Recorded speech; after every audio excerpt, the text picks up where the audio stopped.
Prečo je zdravá výživa dôležitá, najmä pre športovcov, alebo teda hlavne pre deti, ktoré sa venujú nejakému športu?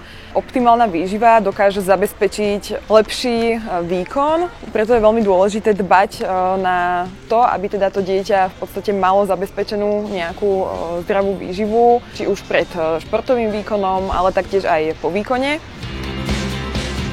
Naozaj tá výživa dokáže nejak tak či už zlepšiť zdravie, alebo teda skvalitniť tento výkon, skvalitniť či už regeneráciu a rôzne iné procesy, ktoré v podstate prebiehajú v tom detskom tele.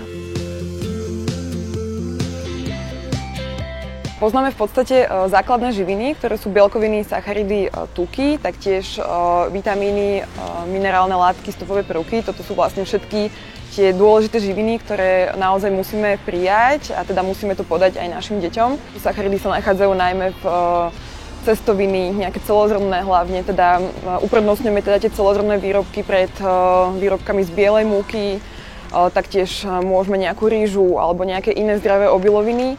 Bielkoviny, ktoré sú taktiež potrebné, tie môžeme nachádzať napríklad v nejakom kuracom mäse, v rybách alebo taktiež mliečne produkty. Tie sú naozaj veľmi dôležité, nakoľko sa v nich nachádza aj vápnik a tie deti potrebujú najmä teda v tom ranom štádiu, teda vo vývine, kedy potrebujú teda na vývin zdravých kostí a zubov. No a potom vlastne tuky sú taktiež veľmi dôležité, tie zase nachádzame najmä teda v zdravých olejoch, ako sú olivový olej, kokosový olej a podobne.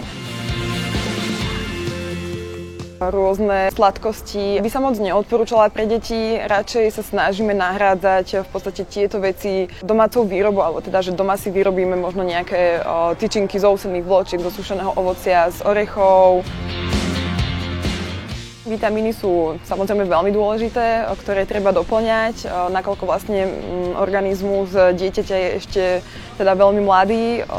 Nemali by sme možno čerpať tieto vitamíny nejakou tou umelou chemickou cestou, preto by som odporúčala určite tieto vitamíny čerpať zatiaľ možno len z nejakého ovocia, čiže to ovocie je naozaj veľmi dôležité podávať tým deťom. Samozrejme zelenina je veľmi dôležitá, možno ešte viac ako to ovocie. Ale keďže tie deti majú pohyb, majú naozaj veľký výdaj, tak to ovocie, či už pred tréningom, pred zápasom, taktiež aj i hneď po zápase je veľmi dôležité doplniť. Na raňajky taktiež, takže možno skôr tieto vitamíny čerpať naozaj z týchto prírodných zdrojov. A keď už teda vieme, že to dieťa naozaj to ovocie, tú zeleninu nejak neobľúbuje alebo naozaj to do nej nemôžeme dostať, tak môžeme siahnuť po nejakých takých preparátoch úplne bezpečných, prírodných, naozaj len v podstate, čo sú určené pre deti. Keď sa na túto výživu pozrieme už v podstate v tom skorom veku, tak tiež dokážeme možno v neskoršom čase aj predchádzať chorobám alebo nejakým negatívnym situáciám, ktoré v podstate my práve pre toto naše dieťa nechceme.